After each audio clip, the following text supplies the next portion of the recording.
Cobb really make it back to his children? Let's be honest. The moment Inception ended, we all did the same thing. We froze, staring at the screen, waiting for that spinning top to fall.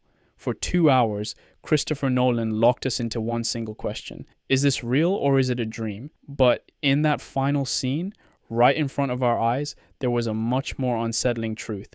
While we were all watching the top, we completely missed something else. We didn't notice why Cobb no longer cared whether it was real or not. Nolan kept us chasing an illusion for years, while hiding the real answer somewhere else entirely. So today, we're putting the spinning top aside and looking at the film's true mystery. Cobb was a dream thief, the best in the business, but also a man trapped by deep guilt. He entered people's minds at their most vulnerable moments while they were asleep and stole their secrets. But he paid a heavy price for this game. He lost his wife, Mal, inside a dream lair. Even worse, he was blamed for her death in the real world. He was separated from his children, forced away from his home, and began living like a fugitive, until he was offered something impossible. Inception. Not stealing an idea, but planting one so deeply it would take root in someone's mind. If he succeeded, his crimes would be erased, and he could finally return to his children. This is not just a heist movie. It's the story of a father trying to come home. Nolan built this world with so many layers that he planted hidden meaning into almost every frame of the film. For example, did you ever pay attention to the main characters' names? Dom, Robert, Eames, Arthur, Mal, and Saito. Put their initials together and you get one word: dreams. From the very beginning, Nolan was quietly telling us that each of these characters is a fragment of a shared collective dream. In fact, during filming, even Leonardo DiCaprio would sometimes get lost in the complexity of the story, struggling to keep track of which scene belonged to which dream layer. It's well known that he kept asking Nolan, which dream are we in right now? That confusion wasn't just something the audience felt, it was something the film's lead actor experienced firsthand. In the world of dreams, everything feels so real that even a professional thief can lose track of where he is. That's why, in the universe of Inception, there is only one way to survive: totems. Every thief carries a personal object. Arthur has his loaded die, Ariadne has her chess piece, and Cobb has his famous spinning top. The rule is simple. If you're in a dream, the top defies the laws of physics and spins endlessly. In the real world, it wobbles and eventually falls, defeated by gravity. At the end of the film, Cobb comes home, spins the top on the table, and at that exact moment he hears his children's voices. Just as the top begins to wobble, the screen cuts to black, and that is where the debate truly begins. For years, everyone has been asking the same question. Did the top fall or didn't it? Frame by frame analyses were done, audio tracks were examined, shadows were measured. But the real evidence isn't on the table. It's on Cobb's finger. If you watch the film closely, you'll notice something crucial. Cobb only wears his wedding ring when he's in a dream, because dreams are the only place where Mal is still alive, where his guilt turns into something physical. In the real world, the ring is gone. And in the final scene, when he embraces his children, look carefully at his hands. There is no ring.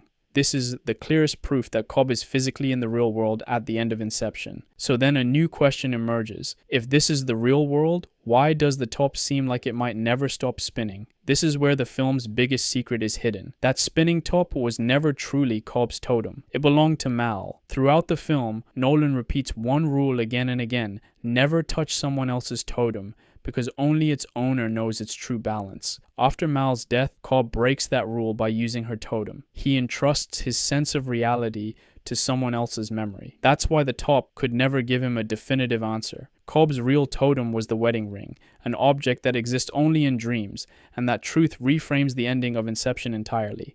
Nolan's mathematical mind also reveals itself in the film's dream layers. He symbolizes each layer with a different season. The first layer feels like a rainy autumn. The second layer, the hotel sequence, resembles a still and frozen winter.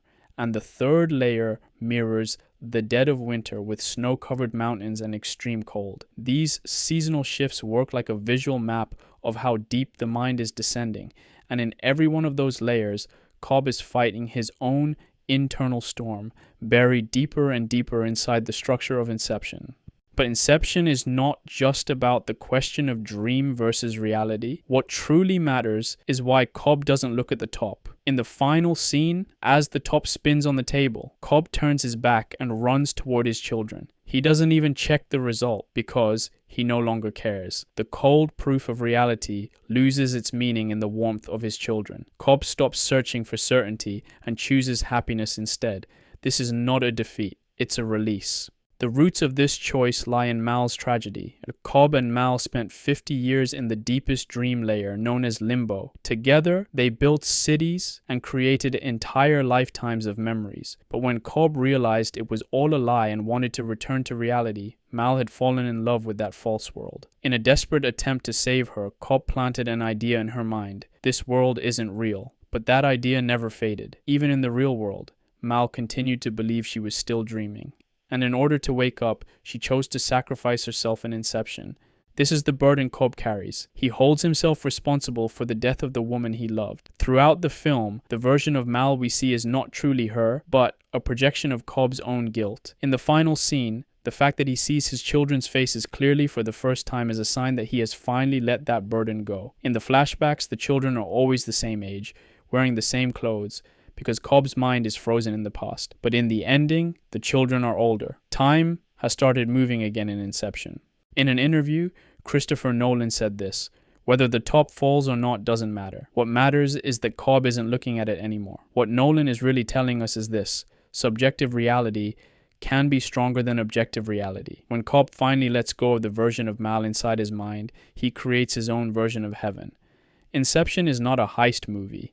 It's the story of grief, of a father seeking redemption, and of the human mind choosing what it wants to accept as real. And in the end, the film leaves us with one final question. What would you choose? A painful but real life, or a dream that makes you happy?